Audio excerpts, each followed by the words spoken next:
Olá, sejam bem-vindos ao Central do Poder, o site de notícias do mundo político.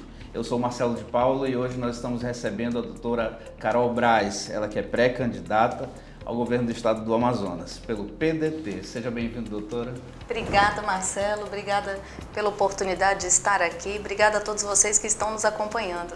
Doutora, são 20 anos de carreira, né? A senhora já atuou como escrivã da Polícia Civil, analista do TRE do Amazonas, atuou na Procuradoria-Geral do Estado, como juíza do Tribunal de Justiça do Estado de Roraima, né? Procuradora de Contas do Ministério Público de Contas do Estado de Roraima também, é ex-secretária de Justiça do Amazonas e está licenciada da Defensoria Pública aqui do Amazonas. A senhora tem colocado o seu nome à disposição para, quem sabe, governar o maior estado do Brasil, né?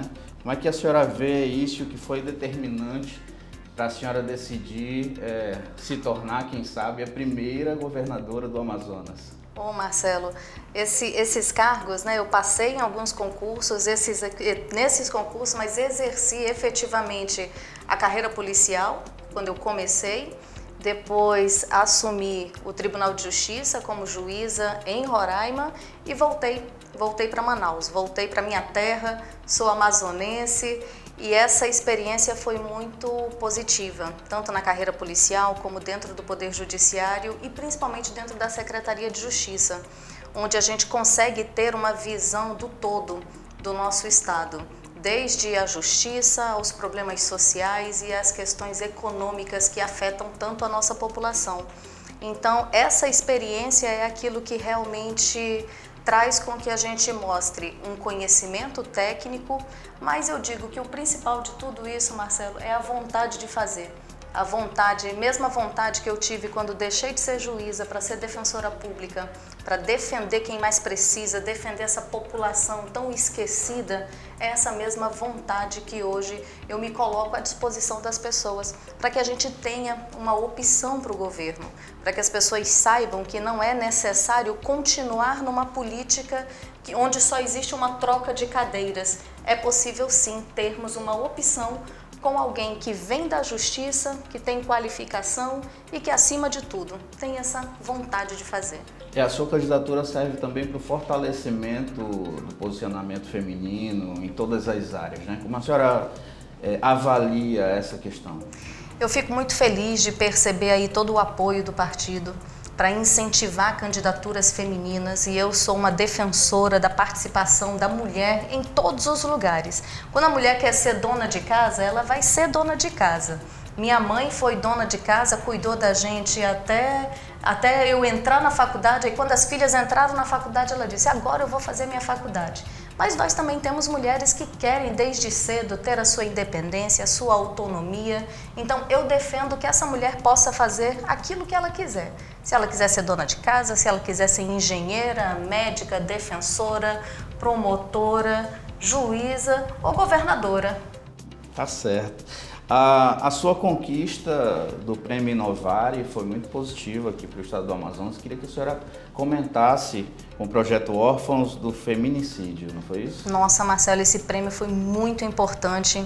A Defensoria do Amazonas ainda não tinha conquistado o Prêmio Inovare e é um prêmio nacional onde traz práticas do Judiciário, do Ministério Público, da Defensoria Pública, da OAB. E nesse ano a Defensoria Pública foi vitoriosa com um projeto que nós iniciamos em 2018. Atuando nessa defesa das mulheres na Defensoria Pública, eu percebi que a mulher ela tem uma legislação que a protege. Mas quando essa mulher morre, e para que quem está assistindo a gente perceba o quanto isso é grave, porque a mãe morreu, o pai foi quem matou a mãe, então essa criança que fica, ela perdeu a mãe e ao mesmo tempo ela perde o pai. O trauma gerado nessa criança é muito grande.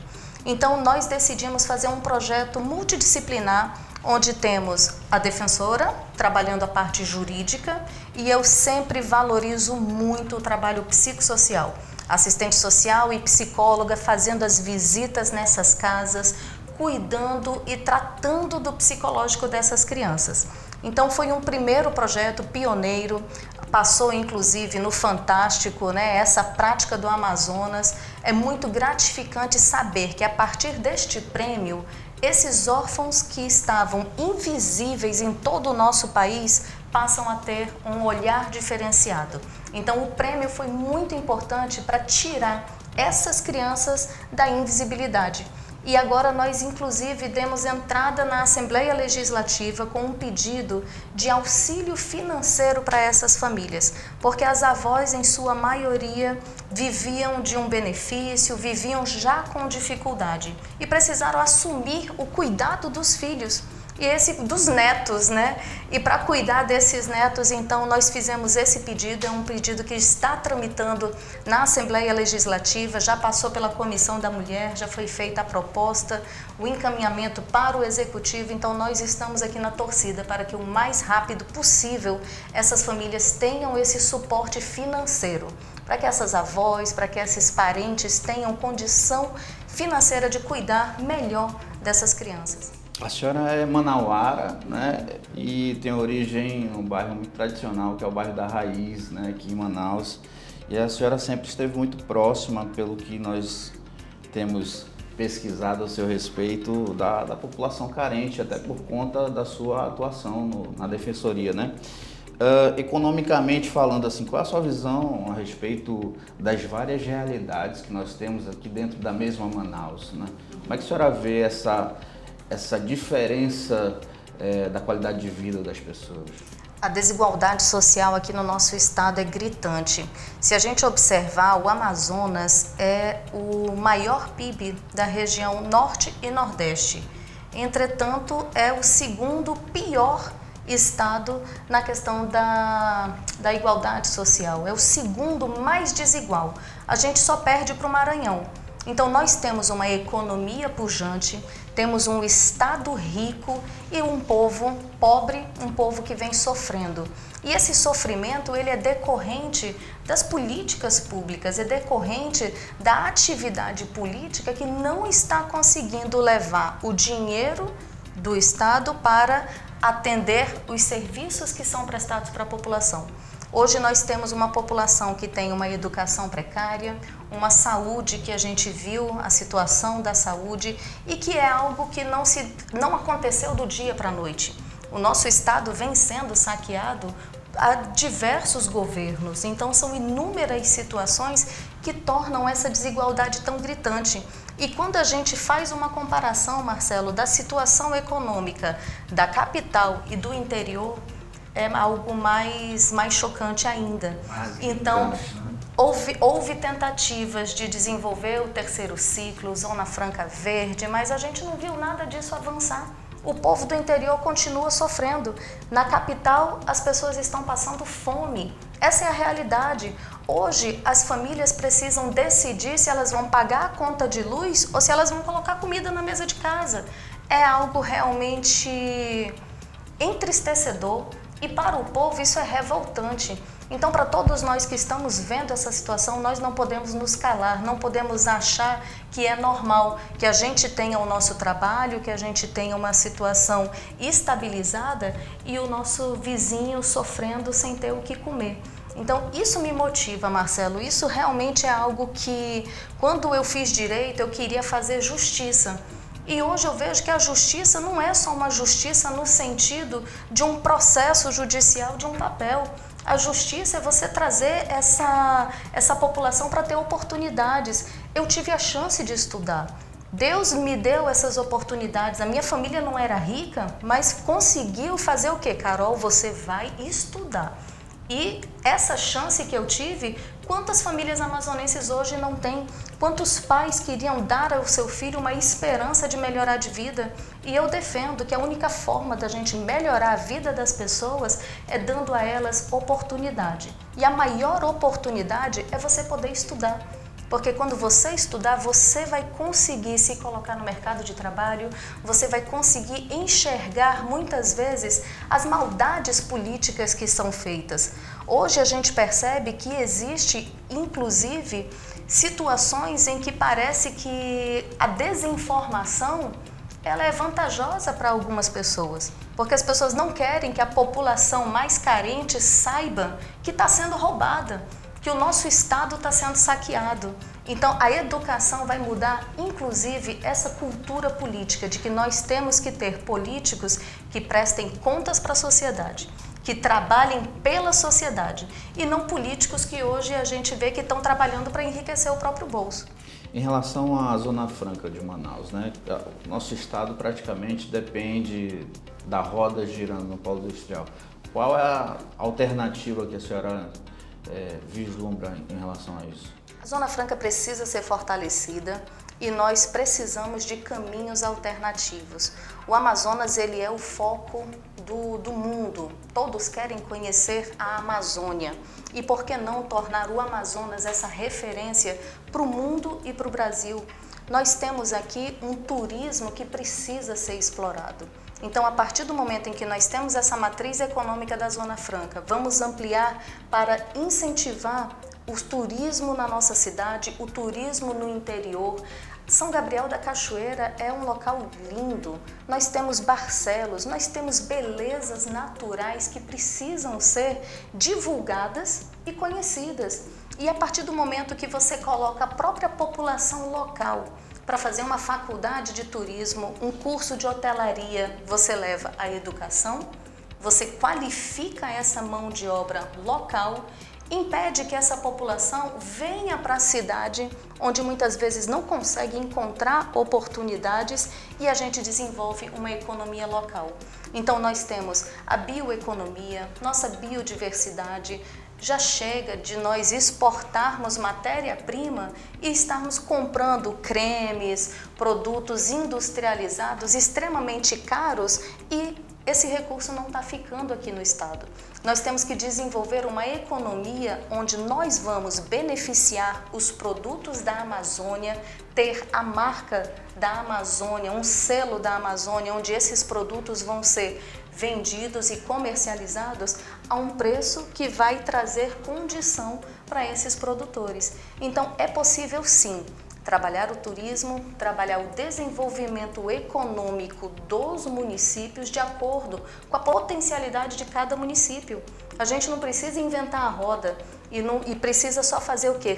Esse povo que já produz vai ter aqui um apoio, uma qualificação para beneficiar esses produtos e agregar valor.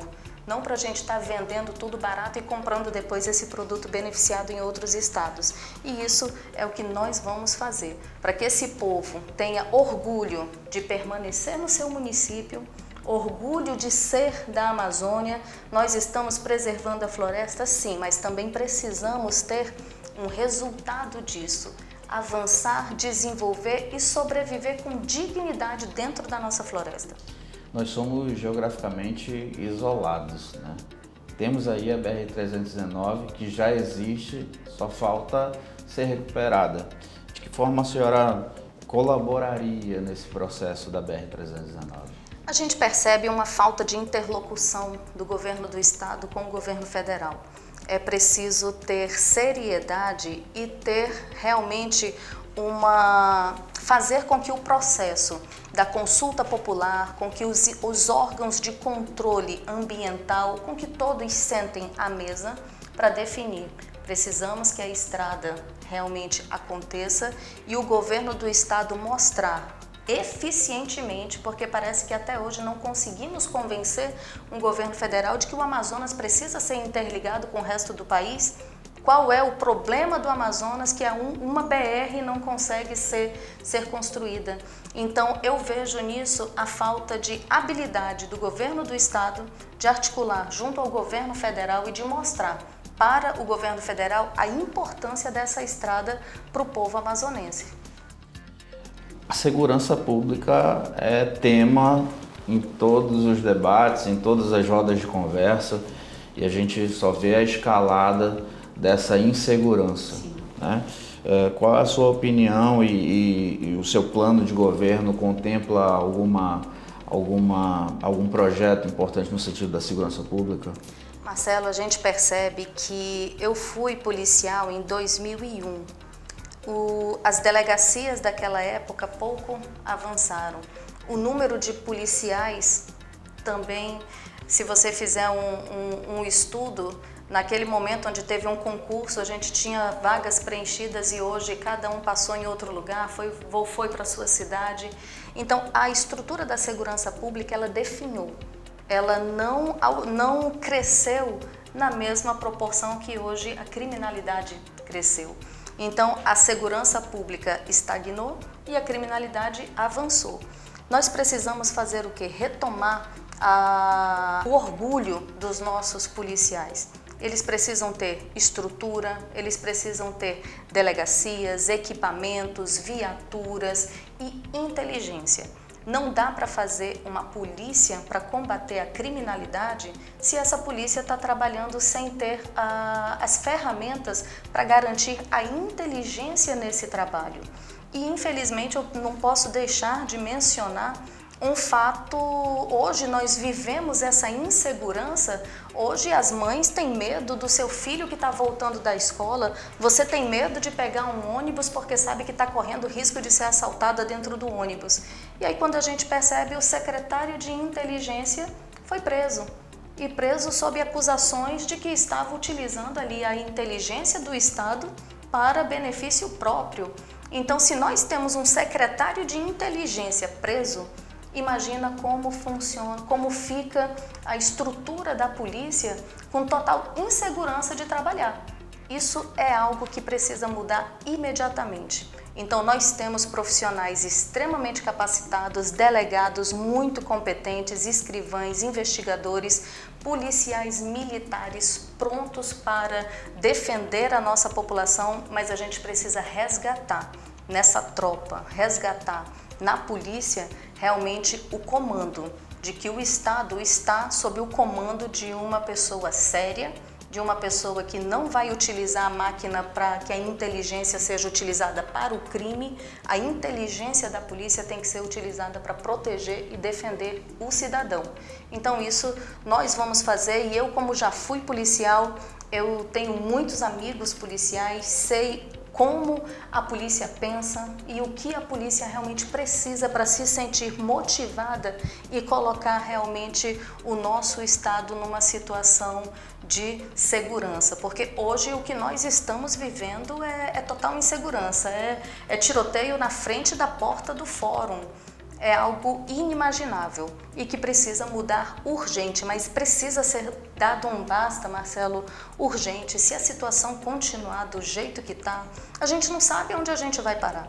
Então é preciso que o governo tenha o comando.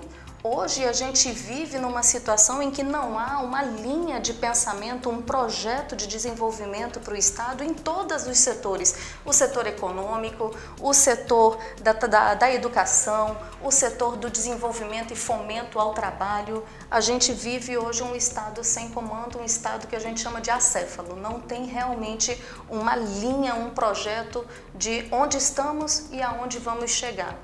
Não existe nada voltado para o turismo, é uma dependência da Zona Franca sem garantir nenhuma outra alternativa.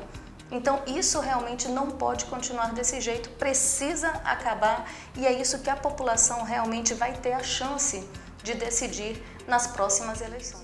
A senhora comentava antes da entrevista que está de viagem marcada para Tabatinga, para aquela região. Eu acho que, na minha humilde opinião, o fortalecimento das fronteiras ajudará muito essa questão da segurança pública, né, doutora? Marcelo, eu conheci Tabatinga e é algo chocante. Você chega numa tríplice fronteira, não tem um policiamento, não tem nada. É algo ali, a entrada e saída, não tem controle. Então é preciso sim manter o controle das nossas fronteiras e, mais uma vez, para isso é preciso ter boa interlocução com o governo federal, para mostrar a nossa diferença. O Amazonas é um estado diferente de Rio, São Paulo, é algo que precisa de uma atenção verdadeiramente especial. Então, é muito importante estarmos em Tabatinga, no Alto Solimões. Irei junto com o Luiz Castro fazer uma visita naquela região. Já vamos também a Benjamin Constant, Atalaia do Norte, São Paulo de Olivença. E Benjamin me traz uma lembrança muito agradável que nós fizemos lá, um casamento coletivo para 804 casais indígenas. Então eram mais de 1.600 pessoas e fizemos ali o casamento de 3 gerações. Era o avô, né? Avô, pai e os netos. Então foi algo emocionante, então para mim vai ser muito gratificante voltar a Benjamin Constant, voltar a Tabatinga e ter ali realmente um momento em que nós estaremos lá escutando a população, porque eles sabem onde o calo aperta. A população de Tabatinga, de Atalaia, de Benjamin, eles que vão dizer quais são as prioridades, o que eles estão passando. E esse plano de governo é construído junto com a população, porque às vezes o que a gente pensa que é melhor para alguém não é necessariamente o melhor. E eu tenho percebido, Marcelo, que nessas caminhadas que a gente tem feito dentro das comunidades, nos bairros, nas cidades, que às vezes o que muda e melhora a vida do povo nem sempre são as obras mirabolantes. São projetos para dentro das comunidades, é gerar emprego, renda, para que o nosso povo possa realmente ter a dignidade de colocar a sua comida na mesa. E para isso não são projetos mirabolantes, são realmente projetos reais, projetos onde você ouve a população para que você faça aquilo que essa população precisa. E nessas suas andanças pelo interior vai se formando o seu plano de governo também, né? Sim. Ouvindo essas realidades, né? Sim, é um plano feito com a participação popular, porque nós vamos governar para o povo. Então é o povo que tem que dizer o que está precisando, onde está doendo, qual é a maior necessidade nessa comunidade, o que precisa? Precisa de uma quadra, precisa de um hospital, de uma escola? Olha, precisa de tudo, mas vamos fazer aqui definir as prioridades. E a gente vai definir sempre esse planejamento junto com a população e também junto com entidades representativas, junto com a força produtiva do Estado, com os comerciantes, com os empresários, para que o Estado seja um facilitador. Hoje o Estado ele burocratiza e atrapalha o desenvolvimento da iniciativa privada. O Estado tem que ser parceiro, facilitador da atividade empresarial, porque a partir do momento que você dificulta a entrada de uma empresa aqui no nosso estado, são empregos que nós perdemos. E eu tive exemplos de empresas que foram embora porque não conseguiram organizar toda a documentação, até mesmo pela corrupção. Então, nossa bandeira é acabar com essa corrupção que hoje dificulta a geração de empregos porque está afastando os investimentos no nosso estado. A senhora participou da linha de frente no combate à Covid-19, no tempo auge da pandemia aqui em Manaus. Como é que foi essa experiência? A senhora contraiu também o vírus, né? Me conte um pouco sobre a sua experiência nesse combate aí do Covid. Na primeira onda da Covid, eu estava secretária de Justiça e participei da parte social de combate à pandemia. E todas as decisões precisavam ser tomadas muito rápido. E nós colocamos todas as equipes da Secretaria de Justiça para trabalhar de manhã, de tarde e de noite. Então, montamos tendas na frente dos hospitais para fazer o atendimento social, um atendimento jurídico. Muitas famílias nem sabiam que o parente já tinha falecido dentro do hospital. Havia uma falta de comunicação. Então colocamos assistente social, psicóloga, porque estava todo mundo extremamente machucado nessa pandemia. Colocamos tendas na frente de 7 caixas econômicas para fazer o quê? A documentação para quem precisava receber o auxílio emergencial. Mobilizamos lives com ensinamentos de fisioterapeutas, fonoaudiólogos para cuidar de crianças com deficiência que estavam sem ter essas consultas e acabavam regredindo no seu tratamento. Então foi um momento ali onde nós tivemos que planejar várias ações e acabei contraindo a Covid porque estava direto na rua fazendo os atendimentos, mas eu entendo que foi um momento em que nós aprendemos muito e que conseguimos realmente dar esse suporte às pessoas que estavam precisando naquele momento. E na sua opinião, o que fazer para que esse cenário não se repita? Esse cenário é um cenário onde o Amazonas foi um dos estados mais impactados. Aqui tivemos as mortes depois, eu já não fazia mais parte do governo, eu saí, mas não participei da segunda onda, que foi a onda mais intensa, onde houve muitas mortes, onde houve a negligência das pessoas morrendo por falta de oxigênio. Então é preciso ter planejamento. Eu percebo que ali houve muito amadorismo na condução da gestão administrativa, da gestão pública. Então é preciso realmente planejar, ter o foco, ter metas e cumprir essas metas. E me surpreende que estamos vendo agora manifestações de maqueiros, de pessoas dos serviços gerais, dos hospitais fazendo manifestação porque estão com 3, 4, 5 meses de salário atrasado. Aí eu te faço uma pergunta, Marcelo, será que ninguém aprendeu com a pandemia? Depois de uma pandemia onde você teve os profissionais da saúde extremamente maltratados, trabalhando no dia a dia, quantos morreram dando a vida por nós? E esses profissionais hoje sendo extremamente desrespeitados, com os seus salários atrasados. Então eu não vejo uma boa luz nessa condução atual do nosso estado. Da forma como as coisas estão caminhando, parece que não se aprendeu nada. Então é preciso investir na eficiência da gestão, na transparência e principalmente no fortalecimento dessa força humana. Nós precisamos de profissionais motivados, não um profissional que está indo trabalhar com 3 meses de salário atrasado. Isso é básico. Pagar os salários é um dever de qualquer empregador e isso também é um dever do Estado. Então, eu que venho da Justiça, sei que precisamos cumprir as leis e o pagamento de um funcionário é algo que não precisa nem ser discutido porque isso é básico. A senhora estava participando esses dias do primeiro Congresso Nacional de Processo Constitucional e Direito Eleitoral aqui em Manaus, realizado por uma das universidades locais, e palestrou sobre a lei que defende ou protege a atuação das mulheres em campanhas ou já no seu exercício do mandato. Queria que a senhora falasse um pouco sobre essa lei que entra em vigor, já está em vigor, mas é a primeira campanha onde ela vai ser, de fato, executada, aplicada, né? Eu fico muito feliz de poder estar ali ao lado de professores, profissionais que eu tanto admiro. A Uninorte tem um trabalho sensacional na parte de incentivar os seus alunos a estarem sempre pesquisando, a desenvolver. E nesse congresso eu acabei falando sobre essa nova lei da violência política de gênero. Essa violência que as mulheres sofrem são exatamente o que desmotiva a participação das mulheres na política. Então, às vezes pergunta, a mulher não se interessa, a mulher não quer a política?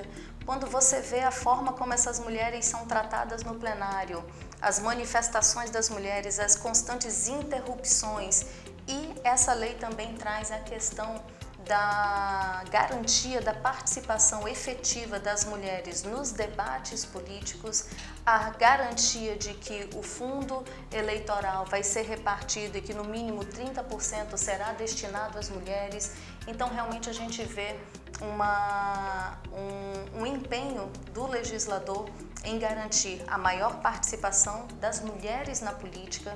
Temos também o Tribunal Superior Eleitoral incentivando com campanhas educativas, até via a recente campanha da publicitária, né, com a Camila Pitanga, ou seja, passando na televisão, motivando. A gente acredita que a partir dessas iniciativas podemos realmente garantir a maior participação de mulheres na política, em todos os cargos, porque hoje essa violência acaba mostrando que de todas as governadoras do Brasil, tínhamos apenas uma governadora no Brasil. Hoje temos 2, porque no Ceará a Isolda assumiu, era vice-governadora e assumiu agora como governadora. E se a gente traz essa situação para o nosso estado, Marcelo, das 24 cadeiras de deputados, apenas 4 mulheres. Aí a gente já acha pouco, mas dos 41 vereadores, apenas 4 mulheres. E dos 62 municípios, 4 mulheres. Então é algo gritante a falta de representatividade das mulheres. Nós deixamos sempre claro que nós não lutamos por nenhuma superioridade da mulher. Nós queremos garantir a igualdade, a participação igualitária, homens e mulheres juntos com suas ideias, formando uma democracia plural de representatividade, onde as ideias femininas junto com as ideias masculinas vão se unir e fazer o quê? Melhorar e mudar a vida das pessoas de acordo com aquilo que essas pessoas realmente precisam ser representadas.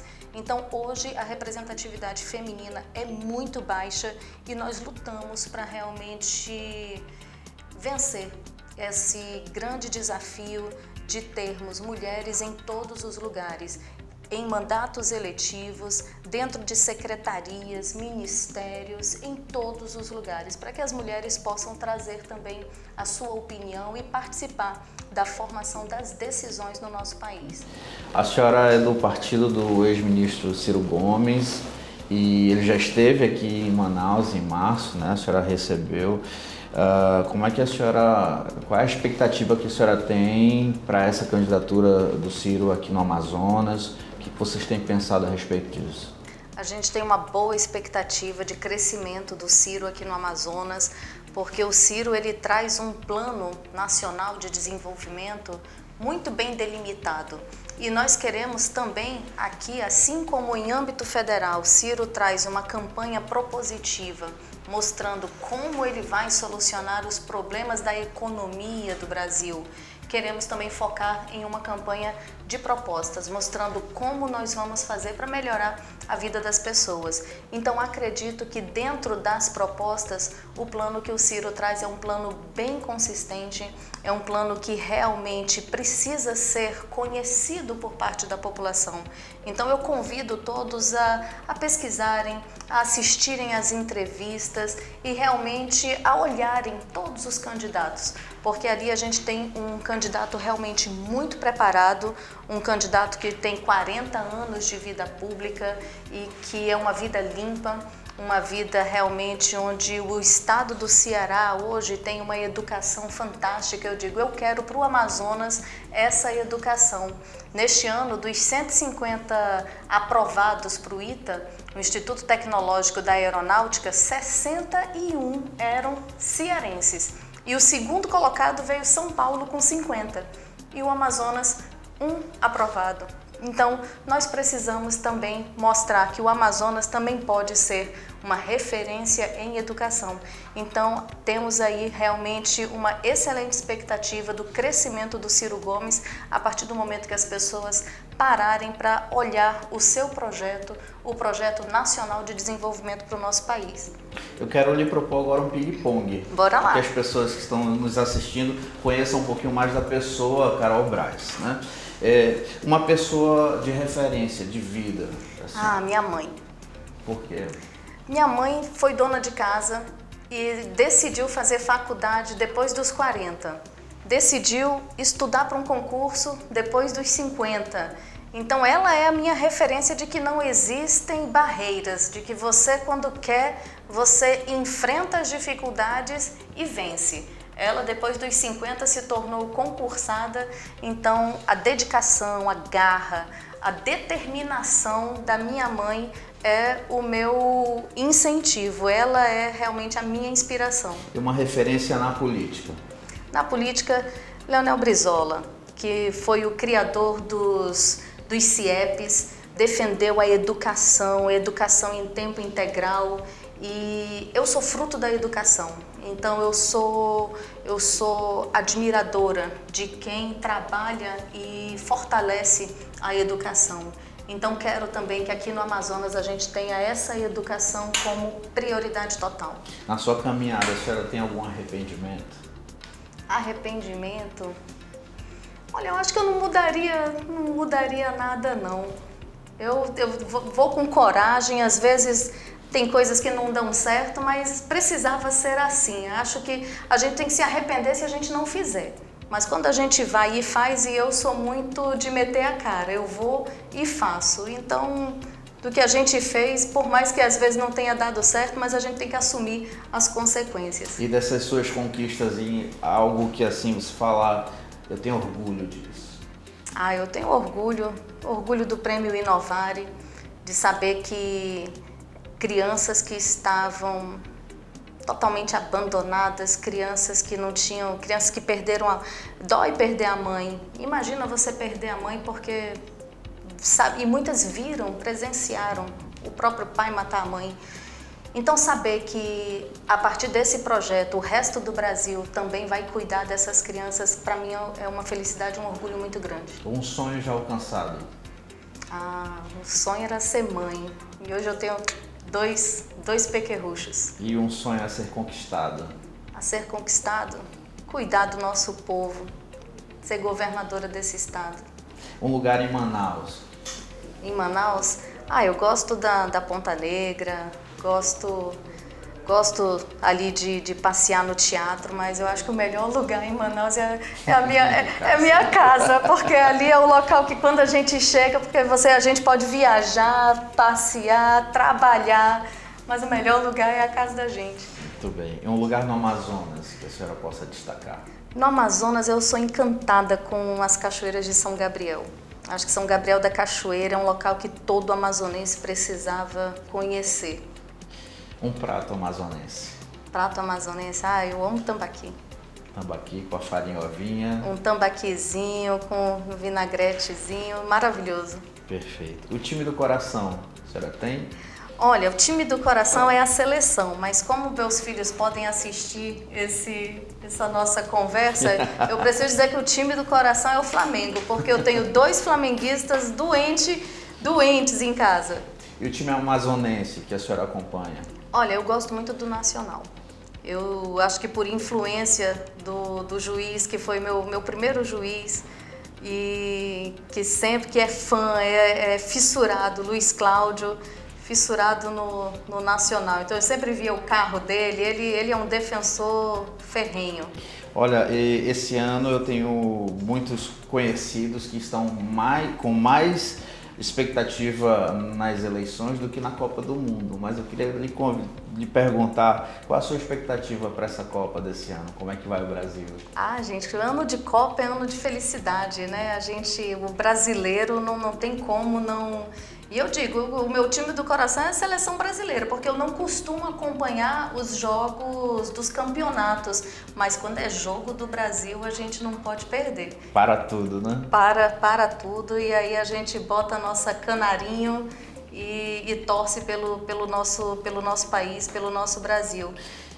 Agora eu queria lhe perguntar qual vai ser a sua primeira atitude, ou a primeira coisa que a senhora pensa em fazer depois do resultado das eleições, independente dos resultados? Nossa, aí depois dos resultados eu espero que a gente vá comemorar junto com o povo essa esperança, Marcelo, a esperança de dias melhores, esperança de romper um ciclo perverso de política no nosso estado.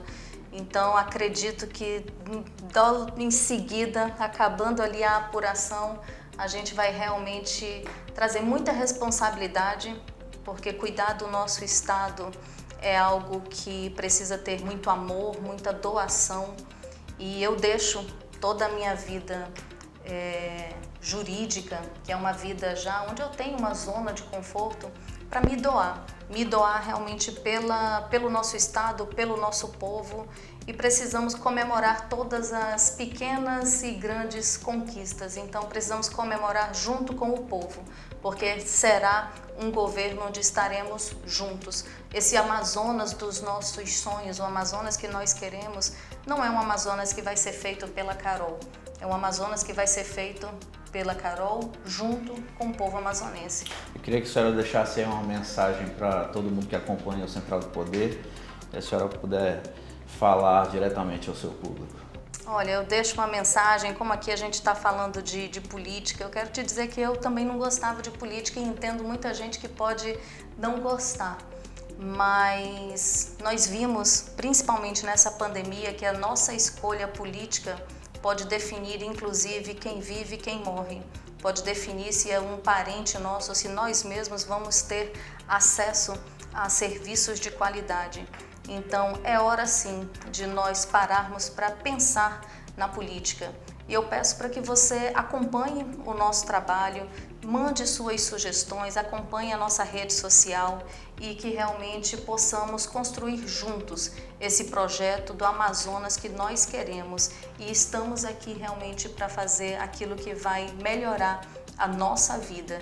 Então agradeço a participação de todos vocês, te agradeço pelo convite e te parabenizo pelo programa e principalmente por trazer informação para que as pessoas possam conhecer todas as pessoas que estão nesse processo político. E a partir do momento que o povo puder conhecer, vai poder tomar a sua decisão de forma limpa e de forma correta. Isso é fortalecer a democracia e você está aqui fazendo esse papel de fortalecimento da democracia. Parabéns. Muito obrigado, eu quero lhe agradecer, lhe desejar muita sorte nessa sua nova caminhada, sucesso. E você que nos acompanha, obrigado pela sua companhia. Te convido também a seguir as nossas redes sociais e também visitar o nosso portal centraldopoder.com.br, e nós nos encontramos na próxima entrevista. Até lá!